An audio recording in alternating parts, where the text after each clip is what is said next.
চিত্রনায়িকা ববি ঘাড়ে ধরে পরিচালককে উত্তম মধ্যম দিয়েছেন। চিত্রনায়িকা ববি সমানে চর থাপ্পড় মেরেছেন। চিত্রনায়িকা ববি জুতাপিটা করেছেন। চিত্রনায়িকা ববি পরিচালককে এমনভাবে বেদম প্রহার করলেন যে চিত্র পরিচালক হাসপাতালে যেতে যেতে বেঁচে গেলেন। একজন নায়িকা কি একজন পরিচালকের গায়ে হাত তুলতে পারে? যদি পারে তাহলে কিভাবে পারে? যে আজকাল নাকি নায়িকারা প্রযোজকদেরকে ধরে নিয়ে আসেন। 2টি হল পেয়ে যে ছবিটি এখন ধরেন হচ্ছে গিয়ে আলোচনায় আসতে পারেনি, সেই ছবিটি হঠাৎ করে এই ভাইরাল নাটক দিয়ে তারা তাদের হলগুলো আবার দখল করতে চাচ্ছে। আজকে আপনাদের সামনে যে বিষয়টি আমি হচ্ছে গিয়ে উপস্থাপন করতে যাচ্ছি তার মূল বিষয় হচ্ছে চিত্রনায়িকা ববি এবং ময়ূরাক্ষী ছবির পরিচালক পলাশকে নিয়ে। অনেকেই এর মধ্যে দেখেছেন বিভিন্ন পোর্টালে, শুরুতে আমি যে কথাগুলো বলেছি সবাই বলছেন যে চিত্রনায়িকা ববি পরিচালককে ঘাড়ে ধরে ইচ্ছামতো হচ্ছে গিয়ে উত্তম মধ্যম দিয়েছেন। কেউ বলেছেন চর থাপ্পড় দিয়েছেন, কেউ বলেছেন চিত্রনায়িকা ববি সেই পরিচালককে জুতাপেটা করেছেন, আবার কেউ কেউ বলছেন যে চিত্রনায়িকা ববি এমনভাবে পরিচালককে মেরেছেন যাতে পরিচালক হাসপাতালে যেতে যেতে বেঁচে গেছে। কিন্তু আসল ঘটনা কি? এর আসল ঘটনা হচ্ছে আমরা যে রহস্যটি উদ্ঘাটন করেছি তা এখন আপনাদেরকে বলবো। এর আসল ঘটনা হচ্ছে 6 জন থেকে 7 জন কোথায় ছিল প্রযোজনা সংস্থার অফিসে। সেই অফিসে এই 6 থেকে 7 জনের বাইরে আর কেউ ছিল না।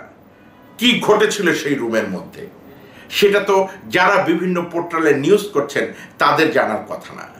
সেই 6 থেকে 7 জন এখন তারা চিন্তা করছেন আসলেই কি ঘটনাটা ঘটেছে না ঘটনাটা ঘটেনি। তাহলে এই মিথ্যে ঘটনাটা কে রটালো, নাকি ঘটনাটা সত্যি? সত্য মিথ্যা আপনাদের কাছে রিভিল করার আগে কথাগুলো এই কারণেই বলছি বারবার যে আসলে আমাদের মিডিয়াতে যখন কোনো নিউজ আসে অবশ্যই তার কিছু না কিছু সত্যতা থাকে।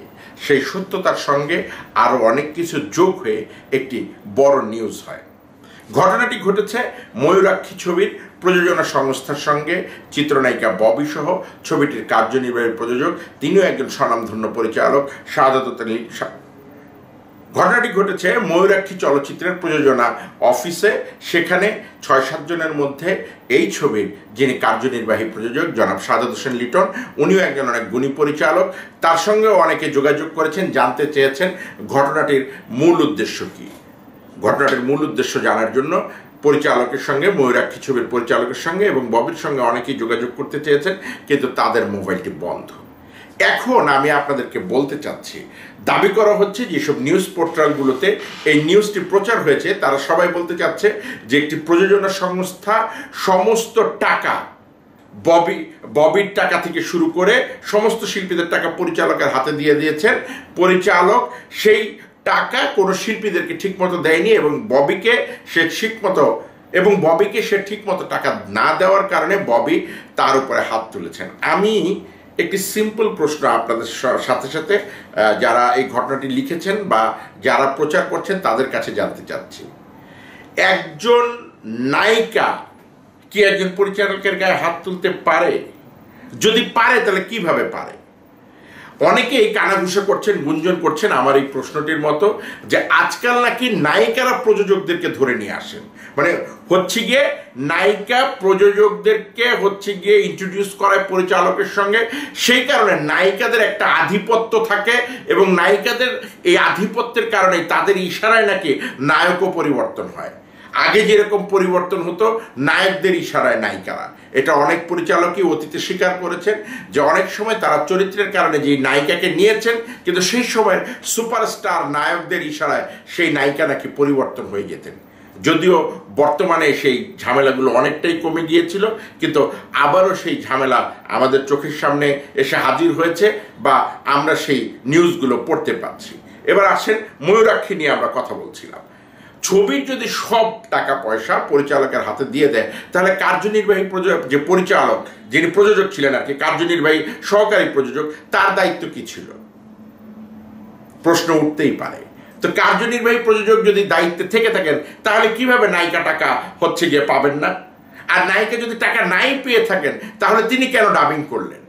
আর নায়িকা যখন ডাবিংই করলেন, ছবিটি যখন সেন্সর হলো, মুক্তি দিল, ঈদের 2টি মাত্র সিনেমা হলো, তখনও কেন নায়িকা প্রতিবাদ করে না? হঠাৎ করে কেন, কার ইশারায় নায়িকা পরিচালকের গায়ে হাত তুলবেন? আবার অনেকে বলছেন এই মুহূর্তে কেন পরিচালক সমিতি চুপচাপ আছে। তাদের উদ্দেশ্যে আমি বলতে চাচ্ছি যে পরিচালক সমিতি বা যে কোনো সমিতি হোক, সেই সমিতির সদস্যরা যদি তাদের কোনো অভিযোগ সমিতিতে না দেয়, তাহলে কোন সমিতি তাদের সেই কর্মীর পাশে গিয়ে দাঁড়াতে পারে না। হ্যাঁ, এটা ঠিক যে ব্যক্তিগতভাবে পরিচালক সমিতিতে যারা দায়িত্বে আছেন তারা বলতে পারতেন, যেমন সাইমন তারেক একজন পরিচালক সমিতির বেশ কয়েকবার তিনি দাঁড়িয়েছিলেন, পাশ করেননি। তার একটি স্ট্যাটাসে তিনি লিখেছেন যে এটার তিনি নিন্দা জানান যদি সত্য ঘটনা হয়। আমি মনে করি যে পরিচালক সমিতির যারা নেতৃবৃন্দ বর্তমান সময়ে দায়িত্ব আছেন, তারা এরকম একটি স্ট্যাটাস তাদের ফেসবুক পেজে যদি দিয়ে থাকেন তাহলে ভালো, যদি না দিয়ে থাকেন তাহলে বিষয়টি আমি মনে করি নিন্দনীয় এবং দুঃখজনক। কারণ তারাও এইভাবে দিতে পারতো যে আমরা একটি সংবাদ শুনেছি, একজন পরিচালকের সঙ্গে একজন শিল্পীর যে অনাকাঙ্ক্ষিত ঘটনাটি ঘটেছে তা দুঃখজনক, যদি সেই পরিচালক আমাদের কাছে লিখিত দেয় আমরা এর বিরুদ্ধে ব্যবস্থা নিব। তো যাই হোক, এই ছিল আলোচনা সমালোচনা। কিন্তু আমার কাছে যেটা মনে হচ্ছে যে পুরো ঘটনাটি এই ভাইরালের যুগে তারা আসলে ভাইরাল খেলা চালাচ্ছেন। তার মানে 2টি হল পেয়ে যে ছবিটি এখন ধরেন হচ্ছে গিয়ে আলোচনায় আসতে পারেনি, সেই ছবিটি হঠাৎ করে এই ভাইরাল নাটক দিয়ে তারা তাদের হলগুলো আবার দখল করতে চাচ্ছে। এবং আমার মনে হচ্ছে যে এই ভাইরাল নাটকের কারণে এর আগেও আরেকটি ছবি আপনি জানেন যে একজন চিত্রনায়ক তার বাড়ি ঘর বিক্রি করে ফেলেছে, হাউমাউ করে কান্না করার পরে তিনি 25টি হল পেয়েছিলেন। তো তেমনি আমার মনে হয় যে এই ছবিটিও এই ঘটনার পরে আরও কয়েকটি হল পাবে, বেশ কয়েকটি হল পাবে, 25 পার হয়ে যাবে, সেরকমই একটি ঘটনা ঘটতে যাচ্ছে। কিন্তু মূল ঘটনা হচ্ছে এই ধরনের নাটক সাজিয়ে অথবা ভাইরাল হওয়ার জন্য এই ধরনের বিষয়বস্তু করে ছোট্ট একটি বিষয়কে এত বড় করে উপস্থাপন করে আমাদের চলচ্চিত্রের জন্য মঙ্গলকর কিনা তা একবার ভেবে দেখার সময় এসেছে।